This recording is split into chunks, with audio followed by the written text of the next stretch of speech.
I live in Sao Paulo, but I have had the opportunity to go around to a lot of our operations and see. And I really love working in Brazil. I had a lot of time visiting these markets and managing and supervising the business here when it was a smaller business, just a distribution business. ESG for Mosaic, we have a number of different initiatives, but we're largely aligning with the UN mandates of objectives. And we're looking at, everything from food security. Our industry is right. It is at an intersection of the importance of this area. Degraded pastures, the soils and degraded pastures are a big opportunity in Brazil, where we can improve the sequestration of carbon in the root structures of pastures. At the same time, it's benefiting, of course, the environment, and it's creating healthier soils. But at the same time, it's very good for animal nutrition. Hello, guys. This is one more Speak Carlão. And as usually, we'll talking to the people to the high level, the high stand shelf in the agribusiness here in Brazil. Today, it's an honor to me and our people to receive here Corrine Ricard. She is the president of Mosaic here in Brazil.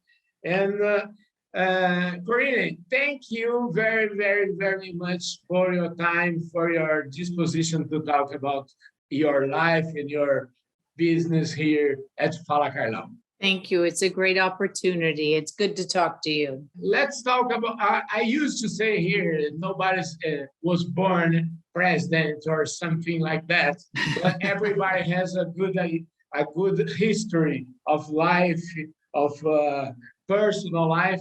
And I would like to start off this point with you. Let's about some of your personal life. Where were you born and what environment were you raised in? Can we talk about that? Sure, absolutely. I was born in the United States, and my family moved many times because my father worked for Monsanto a long, long time ago. Oh. And we finally moved to Minnesota when I was in elementary school, and I finished my my college and university there in Minnesota. And I started working with Cargill right after I graduated from the University of Minnesota.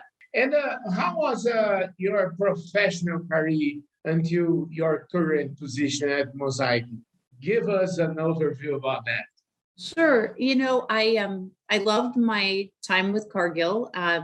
I moved very, very frequently. I was a commodity trader, and I worked in the soybean crushing department. So I was at many different soybean plants, buying soybeans, selling meal to people who were feeding animals, and trading in the soy complex. And I moved around pretty frequently. And then I moved to Canada with Cargill, and I was trading foreign exchange. And so I got my first experience of trying to deal with US priced grain and foreign exchange, which is very tricky. I know for your listeners, that's probably a big subject of conversation. And then I moved back to the United States, and I started in the fertilizer division of Cargill in 1993. And then when Mosaic was formed in 2004, I left Cargill and joined the new combined entity of Mosaic in 2004. And let's talk about Brazil. How long have you been here in Brazil, and how do you like Brazil? What is your impressions? Brazil is fantastic. So I've been here almost 2.5 years, longer than you would expect. But they were COVID years. And so they were very challenging years, very long and challenging years. I live in Sao Paulo, but I have had the opportunity to go around to a lot of our operations and see. And I really love working in Brazil. I had a lot of time visiting these markets and managing and supervising the business here when it was a smaller business, just a distribution business. But it's different to live in a country and really get a feel for the culture and the people. And so I'm really enjoying the time in Brazil and looking forward to things returning to more normal after the pandemic, where you can really get more interaction with our customers and more interaction with Brazilians in general. Let's talk about people. What do you think about the creativity of the Brazilian professionals? I think the creativity is fantastic. The energy level is fantastic, right? They're great, great at problem solving. I think the multicultural combination of backgrounds that make up the Brazilian culture makes it really adaptable to change and creative in solving problems, and has a huge energy of innovation and trying new things. And it's super exciting to be here. And how does Mosaic deal with the diversity? Diversity is an important thing in all its nuances, like nationality, race, color, sexual orientation, everything. I think this is a very important point and these days. It's very important. Mosaic is really striving to create an inclusive environment that welcomes everybody. So, all different underrepresented groups coming together and really feeling, free to be themselves and appreciated for their differences. And those differences are viewed as positive attributes that contribute to more creativity and more energy, new ideas, new perspectives.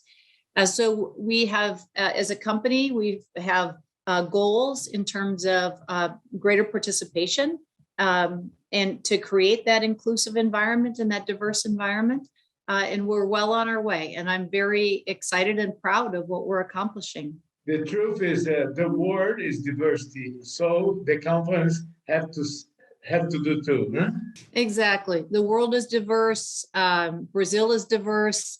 Our customers are diverse. It's very important that we, customers of food products are diverse. We need to recognize that the whole world is made up of lots of different perspectives. And let's talk about ESG, these three magical letters in the corporate today.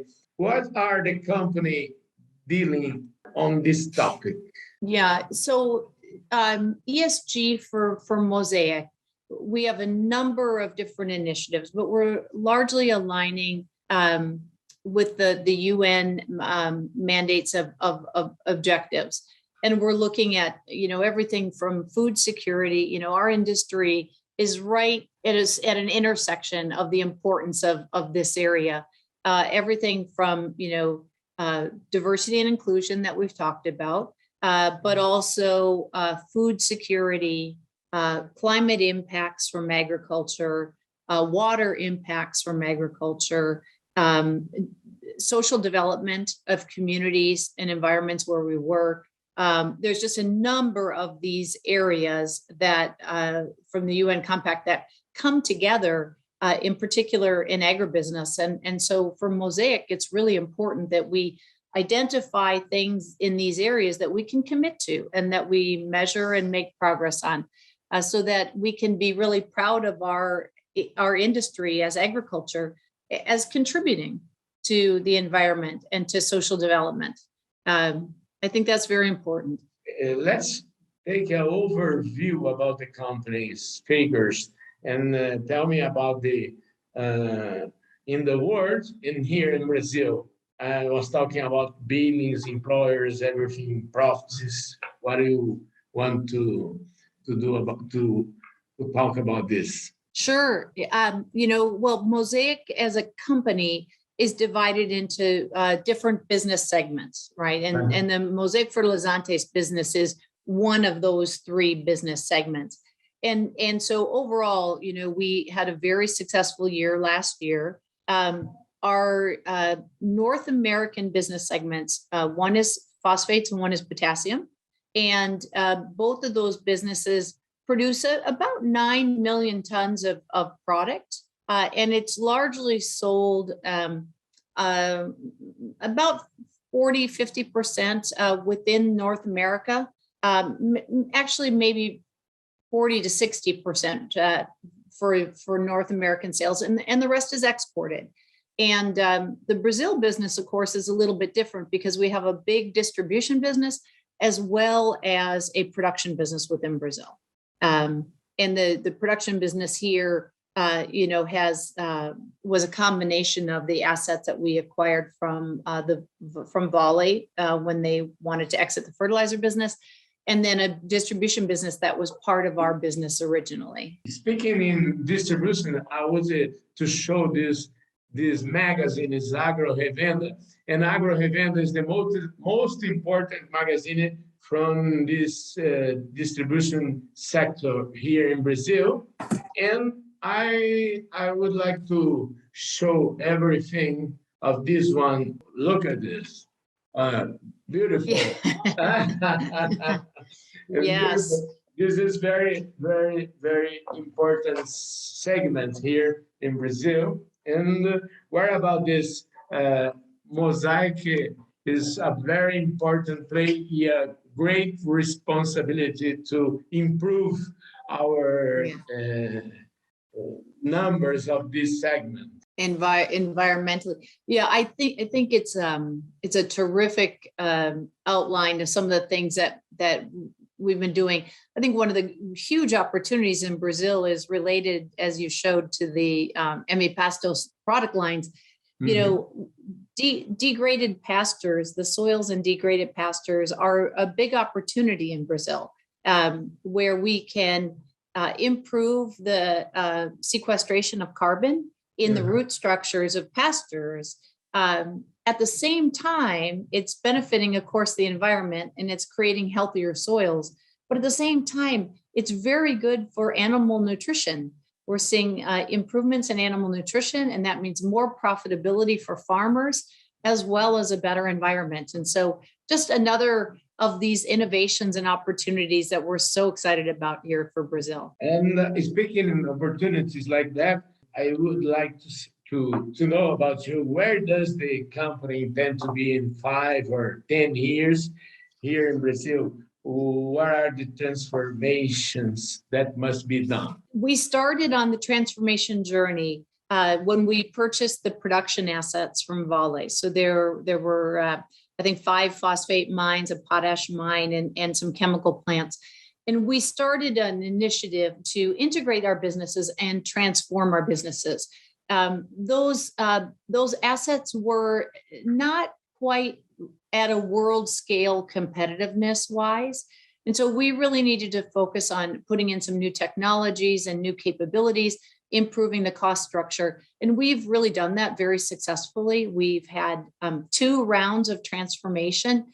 The first one delivered, about 300 million. The second one delivered about another 300 million in terms of US dollars of transforming the business. And so it's really been fantastic. So when you look at that, it's hard to project where we'll be in 5 to 10 years because we have so many opportunities. I think some of the things everyone has read about in the news that production opportunities within Brazil need to be expanded. The country needs to improve its, it will be hard to get to self-sufficiency with the rate of growth in Brazil, but we need to produce more within Brazil. And so I'm hoping that we have opportunities to expand our production in Brazil. We are always looking at different opportunities, but also just keeping up with the rapid growth of the demand on farm is a project in and of itself, just to keep up with that growth in the distribution.